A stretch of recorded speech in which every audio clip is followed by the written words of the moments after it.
नमस्कार, city post live के इस खास पेशकश में आपका स्वागत है। मैं हूं श्रीकांत प्रत्युष। आपको पता है कि बिहार में चुनावी हलचल बढ़ गई है। हर रोज एक नए नए सर्वे आ रहे हैं।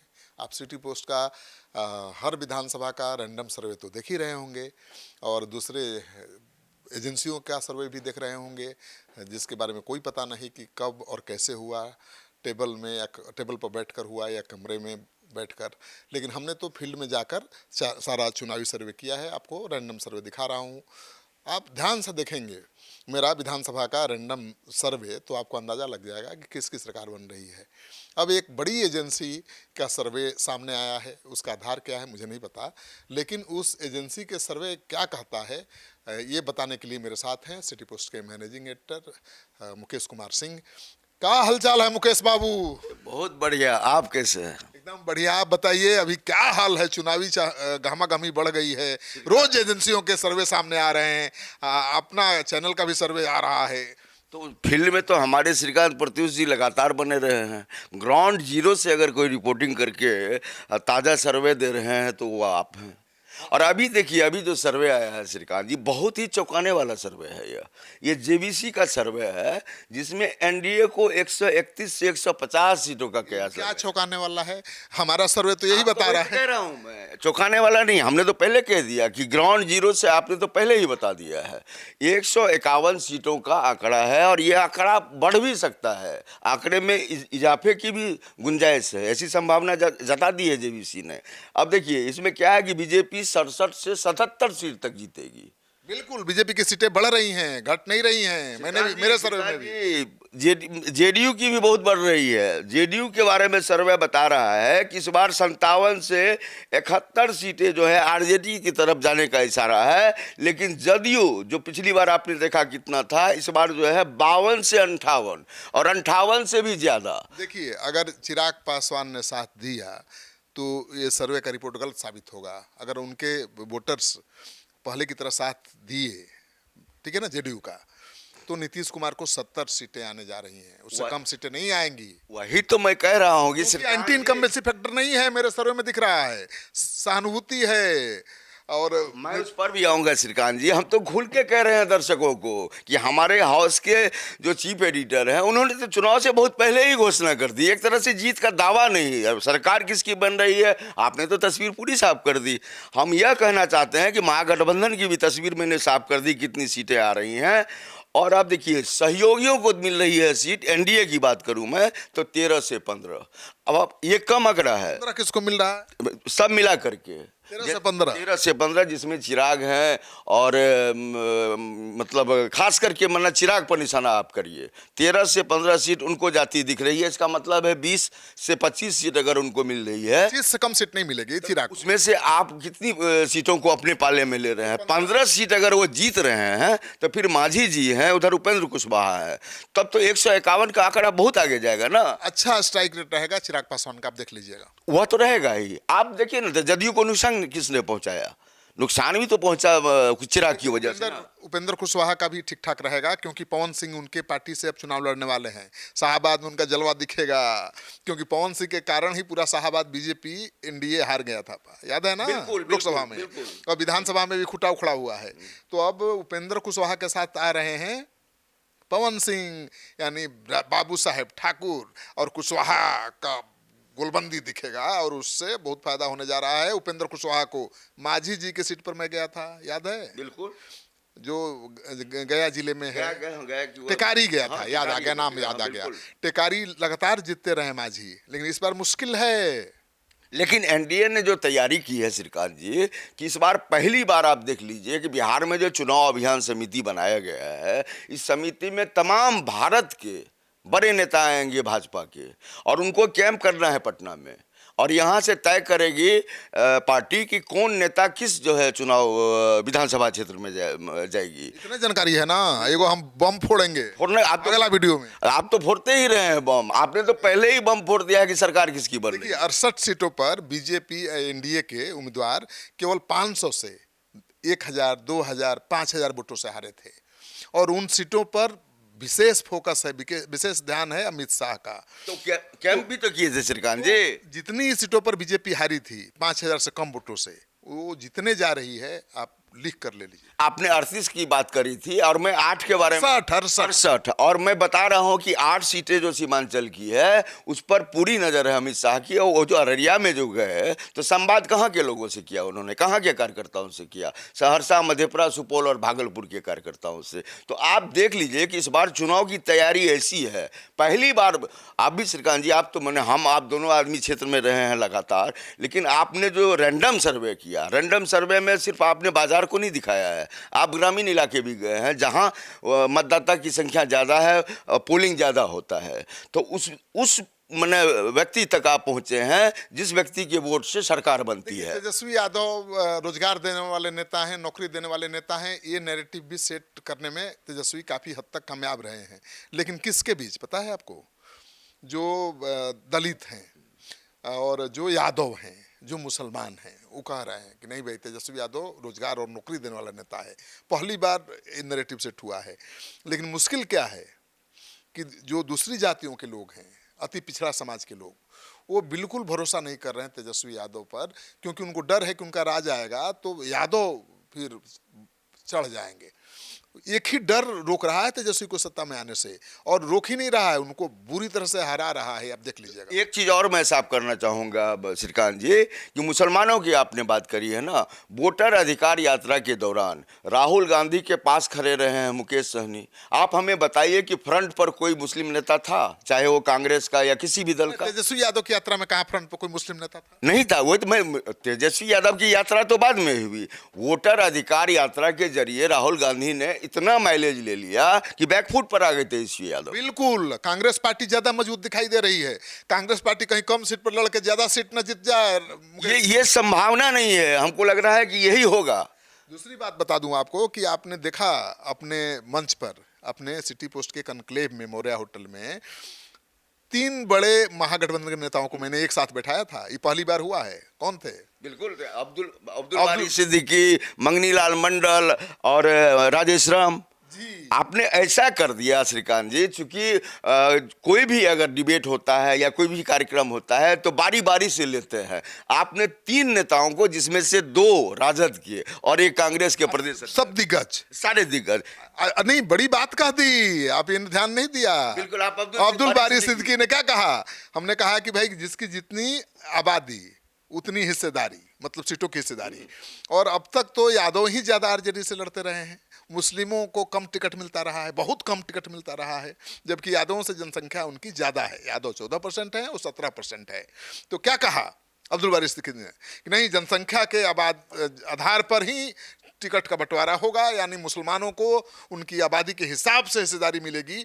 ये पहली बार किसी मुस्लिम नेता ने मांग उठाई है भाई। और वो भी मंच पर। हमारा मंच कोई छोटा मंच नहीं था, हमारा कॉन्क्लेव बड़ा मंच था और बड़े बड़े दिग्गज आए थे। कौन नहीं आया? कौन नहीं? वही तो कह रहा हूँ कि बड़ी हस्ती में देखिए रूढ़ी जी, नित्यानंद राय जो गृह राज्य मंत्री हैं, हमने छोड़ा किनको? न्योता तो सबको दिया, लेकिन अलग बात है कि कुछ नेता नहीं आ पाए। हम तो कहेंगे सरकार, नित्यानंद राय जी बड़ा खेल करने वाले हैं। बिल्कुल। हमको तो लग रहा है कि उनमें सीएम का जो है चेहरा दिख रहा है अब बीजेपी को। तो नीतीश कुमार ही सीएम रहेंगे, उन्हीं के चेहरे पर चुनाव लड़ा जा रहा है। लेकिन भाई अब तो भविष्य है नित्यानंद राय का, बीजेपी ने उनको आगे कर दिया है, आपने देखा।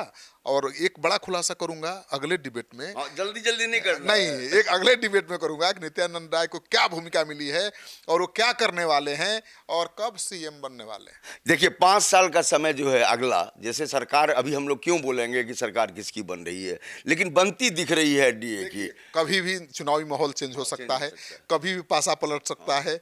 ये नैरेटिव अभी जो सेट है, कब बन जाए बिगड़ जाए कोई नहीं जानता, क्योंकि अभी समय है ना भाई, 1.5 महीने का समय है। 1.5 महीना में तो बहुत कुछ बनेगा बिगड़ेगा। हो सकता है कि महागठबंधन जो अभी बहुत मजबूत दिख रहा है, कांटे की लड़ाई दिख रही है, और कमजोर पड़ जाए, या फिर एनडीए जो बहुत आगे दिख रहा है कहीं कांटे की टक्कर में न उलझ जाए।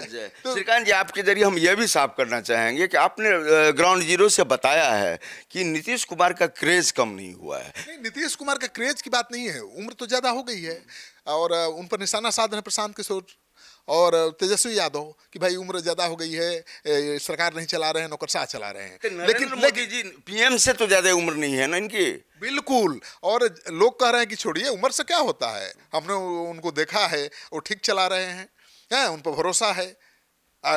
श्रीकांत जी, डोनाल्ड ट्रंप की उम्र को देखिए, उससे तो बहुत छोटे हैं ये। उम्र कोई कोई ऐसी बंदिश नहीं है। एंटी इनकम्बेंसी फैक्टर नहीं है, होता यही ना 20 साल के धनाधन नहीं, धनाधन अपना ऐलान कर दिया कि बिल्कुल। अब मैं इस सर्वे के बारे में बता रहा हूं कि अब जो नीतीश जी का चेहरा है बतौर सीएम, कोई नहीं है रेस में। अच्छा, एक बार फिर से सर्वे बता दीजिए हमारे दर्शकों को कि भाई ये मेरा सर्वे नहीं है। ये नहीं है, ये जेबीसी का सर्वे है। अब जेबीसी का सर्वे में एक बात और श्रीकांत जी, कि एआईएमआईएम और प्रशांत किशोर ये जो ले जाएंगे सीट, तो नुकसान किसको होगा? एआईएमआईएम नुकसान तो सीधा महागठबंधन को पहुंचाएगा। एमआईएम देखिए, मेरे रैंडम सर्वे में मुसलमान बोल रहे हैं कि भाई बहुत हो गया, डरा के वोट ले लिए, हम तो हमारी पार्टी है एमआईएम। देखिए, मुसलमानों का कोई नेता नहीं है बिहार में। एक जमाने में हुआ करते थे, कौन? सीमांचल के गांधी, तस्लीमुद्दीन जो लालू जी को पानी पिलाए रखते थे, साहबुद्दीन जो लालू जी के कंट्रोल में नहीं थे। तो वैसा नेता अब तेजस्वी को नहीं चाहिए। कहाँ किसी को आगे कर रहे हैं मुसलमान को? तो ऐसे में वैसी का चेहरा बढ़ गया ना, कद बढ़ गया, बिल्कुल बढ़ गया। हैदराबाद से वो चल के आए हैं, बिहार के मुसलमानों को अपना नेता बता रहा। अब उन्होंने विधायक भी बनाया है ना, 5 विधायक पाला बदल के कहीं चले गए, लेकिन ताकत तो उन्होंने दिखा दी सीमांचल। सर्वे ये नहीं, उससे पहले हम एक चीज और कहेंगे आपको कि जिस तरीके से कोसी और सीमांचल को साधने की कोशिश हो रही है और एआईएमएम की धमक है, मुसलमान हमको आप ये बताइए श्रीकांत जी, अब ढूंढ रहे हैं अपना बड़ा नेता। वोटर अधिकार यात्रा से लेकर के महागठबंधन का जो बिहार अधिकार यात्रा तेजस्वी का था, उस यात्रा के दौरान मुस्लिम चेहरा नहीं देखने के बाद, मैं तो कोसी सीमांचल से आता हूं ना। अरे अब्दुल बारी सिद्दीकी तो बड़े नेता हैं पर बोले, लेकिन हमको ये बताइए ना, उनका ये कहना है मुसलमानों का, हम भी ग्राउंड जीरो से बता रहे हैं आपको श्रीकांत जी, मुसलमान कह रहे हैं कि हमारे नेता को क्यों नहीं सामने किया गया, जो ही 10 चुनिंदा नेता थे उनको क्यों नहीं फ्रंट पर रखा? आरजेडी में भाई अब्दुल बारी सिद्दीकी से बड़ा नेता कौन है मुसलमान का? वो गुंडा नहीं है, बाहुबली नहीं है, रंगदार नहीं है, नेता तो बड़े हैं। तो उनको कहाँ रखा गया वोटर अधिकार यात्रा के दौरान? चाहिए ना, बिल्कुल। महागठबंधन को या तेजस्वी यादव को मुस्लिम नेता नहीं चाहिए, क्योंकि जैसे ही बड़ा नेता होगा पानी पिलाएगा, वो अपना हक मांगेगा, कहेगा कि 14% तुम, 17% हम, तो उसी हिसाब से सीट दो। प्रशांत किशोर 40 सीट देने का ऐलान कर चुके हैं। मुसलमान कहेंगे कि जब प्रशांत किशोर 40 सीट दे सकते हैं तो आप क्यों नहीं दोगे? बस मैं उसी पर इशारा कर रहा हूँ। 7 सीट दे के काम चलाओगे? तो अब मुसलमानों ने जो है अपना बिल्कुल जो है पलड़ा जो समझा है कि भारी है, तो उनकी मांग भी बड़ी हो गई है। मुसलमान ने कहा कि हम हारे या जीते कोई परवाह नहीं, हम अपनी पार्टी को वोट देंगे, एमआईएम को वोट देंगे। आप बताइए। अब तो यही तो कह रहा हूं मैं, मुसलमानों ने मान लिया है, हैदराबाद के नेता को मुसलमानों ने नेता बना लिया अपना। मुसलमान ने कहा पता है, महुआ के। अब बताइए, महुआ कौन सी सीट है जो गठबंधन की सबसे बड़ी सीट है? तेज प्रताप यादव वहां से लड़ने वाले हैं, अभी उन्हीं के पार्टी के विधायक है रोशन, मुकेश रोशन। तो आपने जो सवाल किया है उसका भी जवाब हम दे देते हैं। देखिए 2020 में जिस तरह से सीटों का बंटवारा हुआ, जेडीयू ने नुकसान उठाया और सरकार जो है बनी और उसके बाद फिर पलटी, ये सारी प्रक्रियाएं अपनी जगह है श्रीकांत जी, लेकिन ये जेबीसी के आंकड़े हैं और ये जेबीसी ने सारी तस्वीर साफ कर दी है, जो बिल्कुल आपके रैंडम सर्वे से मिलती जुलती चीजें हैं।